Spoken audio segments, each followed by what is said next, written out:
A few days ago I published a video about the Apple Watch Ultra 2. The Ultra series is specifically targeted at outdoor athletes, so these watches are generally more robust and have a better battery life than the regular Apple Watches. However, they are quite pricey at about $900. And then we also have the regular Apple Watch series models. This year the Series 9 was released, which comes in at $450. But how well does this watch, which is certainly great as a smartwatch, work for athletes? What's new compared to the Series 8 and which parts still leave room for improvement? During the last weeks I have put this watch through its paces and took it to all of my running, cycling, swimming and gym sessions. I really wore it 24/7, and in this video we will discuss all the pros and the cons of the watch so that you know whether it's a good choice for you. So let's get started. Apple has been following the same strategy with the Apple Watches for years. A new model is introduced each and every single year with some small little changes from year to year, but really no significant updates. So upgrading from one model to next year's model rarely makes sense. Instead, Apple rather targets the users of older Apple Watches, like for this year, for example, the users of the Apple Watch Series 4 or 5, because the sum of all of these changes from year to year does make a difference over like 4 or 5 years. This also applies to the new Series 9, because if you were expecting some groundbreaking differences to the Series 8, you would be mistaken. Design-wise, the watch looks exactly the same as its predecessor or even the one before. The watch is available in two different case sizes, 41mm and 45mm in diameter, and you can choose between aluminum and stainless steel. The aluminum case is lighter, while the stainless steel case is heavier but much more robust and of higher quality. However, also making it almost twice as expensive. This year there is also a new color option with this pink color. I chose the silver color myself and opted for the Nike Sport Loop band in black and blue. Unlike previous Apple Watches, there is no special Nike Apple Watch version, but there are these Nike bands which I really like. There are also recycled rubber bands and these sport loops, which I find very convenient because they are easily adjustable and very lightweight. Of course, there are also still the classic Apple bands like the solar loops or sport bands. And then speaking of recycling, Apple claims that the Apple Watch is now the company's first carbon neutral product, marking a milestone in Apple's plan to be completely carbon neutral by 2030.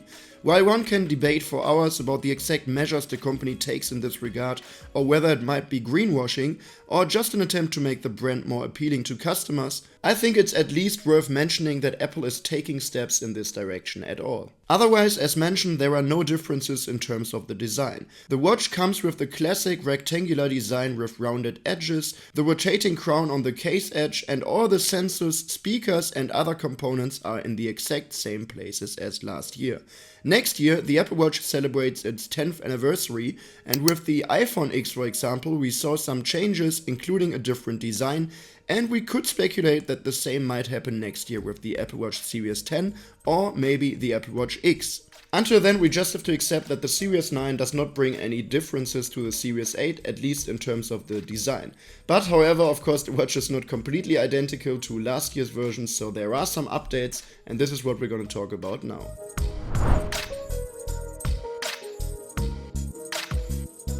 Basically, there are three major updates in the Apple Watch Series 9.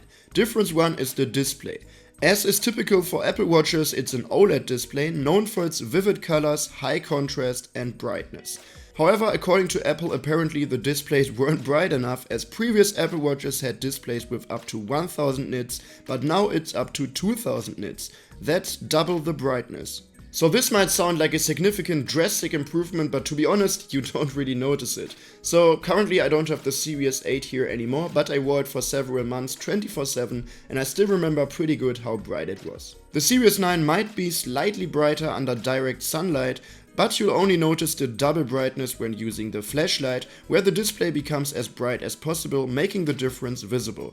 However, the Series 8 was already perfectly fine in this regard. The second difference is the new S9 chip. Apple promises that the watch is now more powerful, intuitive and most importantly, faster. However, same as for the display, you hardly even notice this difference. In direct comparisons, apps may open a few milliseconds faster, but honestly, I don't know anyone who found previous Apple Watches to be slow.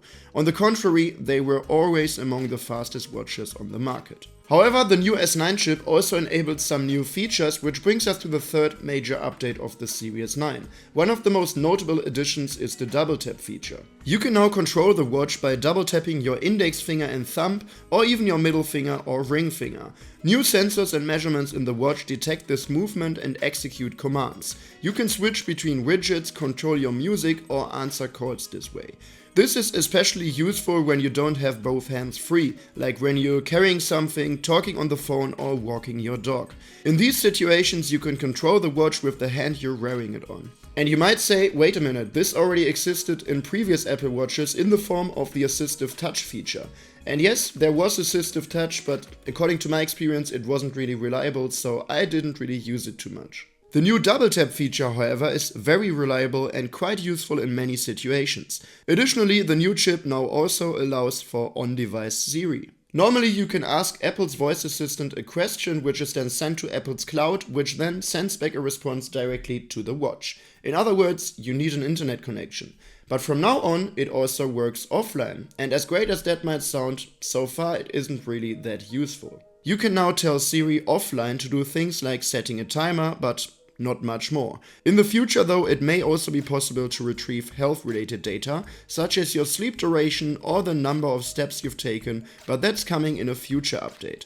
Another innovation made possible by the second generation ultra-wideband chip is the precision search for iPhones. If you've lost your phone, you could already make it emit a beep, but now the Apple Watch can also show you exactly how far away it is and in which direction it's located. However, this feature only works with the brand new iPhone 15. My own iPhone 13 Pro Max seems to be too old for this feature, so probably only a few of you will benefit from it. In total, these are certainly some nice innovations, especially the double tap feature is very useful in my opinion.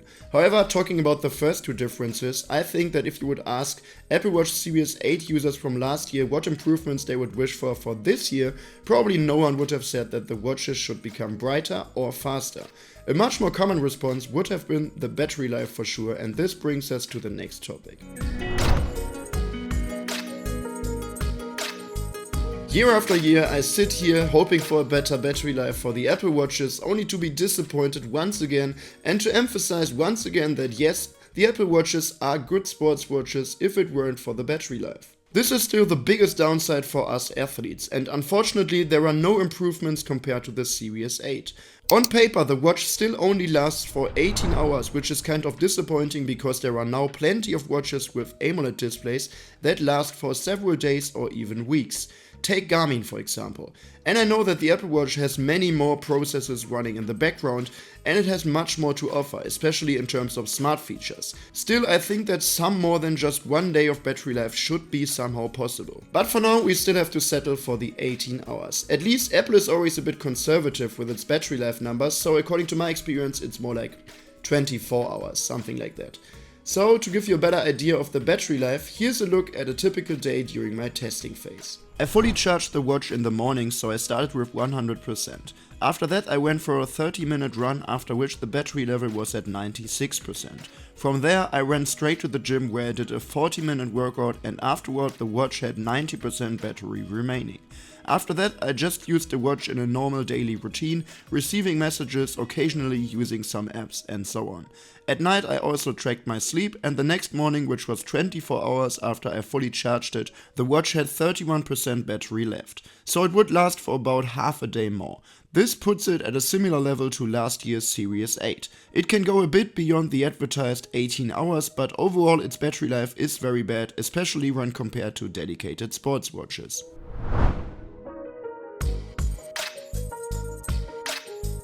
On this channel I mainly focus on the areas of sports and fitness. Therefore this video will not be about the numerous smart features of the watch, which are undoubtedly impressive, but more about how well this watch performs as a sports watch. And if you've already seen my video about the Series 8 from last year, or the Ultra 2 most recently, much of this will sound familiar as there are no groundbreaking differences to the previous model or the more expensive Ultra 2. The Apple Watch Series 9 again offers a variety of different sports modes, including a multi multi-sport mode for triathletes. For runners, the Apple Watch made a significant leap forward last year with the watchOS 9 update. For the first time, the watch could not only track classic metrics like distance or speed, but also more advanced stuff like stride length, cadence, and ground contact time. Additionally, it could measure running performance directly on the wrist. It could also automatically calculate heart rate zones and personalize them based on your health data. And then beyond that, the watch can also calculate your VO2 max value. However, when it comes to feedback on all this data, there's still a significant difference compared to specialized sports watches from Garmin, Polar, Coros, and others. For example, Garmin's recently introduced Venue 3 watch offers a sleep coach that provides tips to improve sleep quality and overall recovery. It takes various factors into account, such as your age, activities, recent sleep quality, daytime naps or heart rate variability, and then recommends a suitable duration for your upcoming night's sleep. After a strenuous day and maybe a less restful night, the recommended sleep duration might be longer, for example. Garmin's Forerunner and Phoenix watches also provide widgets like the training status, which indicates whether you are currently improving, deteriorating, or maintaining your fitness level. All these features go beyond the basic training mode. They analyze various data and summarize meaningful results for you. While the Apple Watch Series 9 offers many measurements and data for daily use, there's still a lack of comprehensive feedback. This remains a significant difference between the Apple Watch and dedicated sports watches. But as I mentioned, the watch is making progress. Last year it was mainly the runners who enjoyed new features, and this year it's the cyclists. The watch is now compatible with cycling accessories such as power meters, meaning it can measure advanced metrics such as cadence and cycling power. Additionally, the watch's data fields can now be displayed live on a connected iPhone. So when you are out cycling, you can use your iPhone as a cycling computer by displaying the data tracked by the Series 9. You don't have to turn your wrist or take your hand off the handlebars. However, these updates don't apply specifically to the Series 9, but come with the new watchOS 10 update, which you can also install on older Apple Watches. So last year it was all about the runners and this year it was about the cyclists. So what about next year? I think it's high time for Apple to consider the outdoor sports, especially things like hiking or mountaineering, because in these areas there is still a huge gap to watches from Garmin and Co., especially in terms of the navigation. With the Maps app you can get navigation directions and the watch's compass provides a trackback feature. However, in the watch's built-in training mode, you can't use any maps, so unlike many sports watches, you can't load routes onto the watch and navigate based on them during a workout or be guided back to the starting point. This is a big drawback for outdoor sports athletes. However, you can now use topographic maps. Well, sort of. You can download topographic maps to your iPhone and use them for navigation on the watch through the Maps app. So in addition to classic maps, the Series 9 now has topographic maps in the Maps app. But this feature is currently only available in the US. Apple is working on expanding this feature, but currently it's just the US. So yes, there is progress, but it's happening in very small little steps. For the next year, for the 10th anniversary of the Apple Watch, I really hope for some major updates, especially for outdoor athletes. Now let's jump to the things that truly make this video a review, because I don't just want to list all the pros and the cons and the new things of the watch. I have actually tested it very thoroughly in all of my training sessions. Firstly, I always test for the accuracy of the heart rate monitoring, and this is where the Apple Watches have consistently impressed me over the last years. For over 5 years I have recorded all of my running sessions, bike rides, swim workouts, gym sessions, as well as hikes such as my hike up Mount Kilimanjaro with some sports watch. In all of my tests, the Apple Watch has been by far the most accurate, at least when it comes to heart rate monitoring. The Series 9 now has the same optical heart rate sensor as the Series 8, so it should be expected that the watch will produce similar results. But of course, I didn't want to rely on that blindly and tested it thoroughly again. Here are the data from one of my running sessions. In blue you can see the data from the Apple Watch Series 9 and in red for comparison the data from a chest strap. As we can see, there are no significant differences here. The watch takes a few seconds longer to recognize the initial increase when my heart rate rises, but this is entirely normal and doesn't affect the overall results. Overall, this is a very accurate measurement with the average heart rate differing by less than 1 beat per minute. But of course, as always, I don't just test this during one workout, but across various different sessions. Here's another running session, and here we have a near perfect result, probably the best I've seen in all of my tests. The curve is nearly identical to the chest strap and it handles the initial rise and fall of the heart rate at the beginning and the end very well. The average heart rate differs by only 0.02 beats per minute, underscoring that this is indeed a perfect result. Even during strength training, the Apple Watch delivers excellent results. The curves here are not completely identical as they are in running, so there are a couple of heart rate increases that weren't detected, but overall, especially when compared to other watches, this is a very good result. You can definitely work with this data. The average heart rate differs by 3.75 beats per minute, primarily because, for example, here the watch did not detect the heart rate increase. But as I mentioned, overall the Apple Watch Series 9 remains the most accurate watch, at least for me.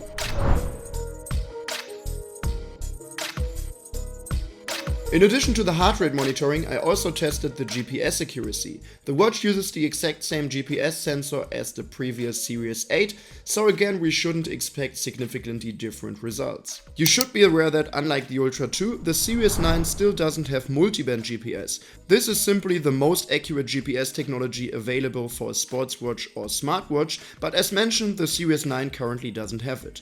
However, in my practical test from last year, I found that the Series 8 was almost as accurate as the Ultra. So how does it look like this year? Here you can see my classic running route, which takes me through city and forest areas. The Apple Watch accurately tracks my route here, doesn't cut corners or goes through buildings, which I have seen happening with other watches in the past. The watch even consistently recognizes the correct side of the street, and yeah, I'm definitely happy with this result. Furthermore, as usual, I ventured into the forest and walked the exact same path back and forth on narrow trails, so ideally the recorded route should consist of two perfectly overlapping segments. And it does so quite accurately. Both paths align very well. Other watches are considerably less precise, and despite this watch not having multiband like the Ultra 2, it is just as accurate.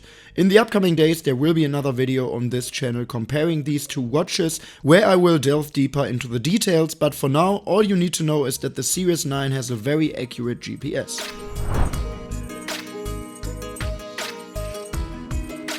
Alright, so what can we conclude overall? Is the Apple Watch Series 9 a good sports watch? Basically, talking about all the Apple Watches, I always more or less come to the same conclusion, and it always starts with yes, but. Yes, in my opinion, the Apple Watch Series 9 is a very good sports watch. It offers an incredible range of features that can be expanded almost limitlessly through the App Store. It has a nice design, a very bright, colorful display, many useful sports and fitness features, and above all, the best heart rate monitoring on the market. But here too, it's primarily the battery life and navigation where the watch can't even come close to specialized sports watches. For many athletes, myself included, the fact that the watch only lasts for a maximum of 1 to 1.5 days is simply a no-go. If you don't mind having to charge the watch once a day, then the Apple Watch Series 9 is definitely a very good sports watch for you. However, if you already have the Series 8 and are considering upgrading to the Series 9, I would honestly advise against it. The main differences, as discussed, are that the display is brighter and the chip is faster, both of which you'll hardly even notice. There were also a few minor updates which, in my opinion, don't really justify an upgrade or will likely come to older Apple Watches through updates. If you're coming from a Series 4, 5 or 6 however, then the switch can certainly make sense. Because even if there isn't much change from year to year, over 3 or 4 years there have been quite a few things. But perhaps it might also make sense to wait another year, as with the Apple Watch X next year on its 10th anniversary we might hope for some significant updates. However, that remains speculation for now, and for the moment the Series 9 is, apart from the Ultra models of course, the best Apple Watch currently available. So feel free to let me know in the comment section down below what you think of the new Apple Watch Series 9. If you found this video interesting or helpful, you could really support me and my work here by giving this video a thumbs up. And if you don't want to miss any further videos in the future, feel free to subscribe to this channel as well. But for now, thanks a lot for watching and see you next time.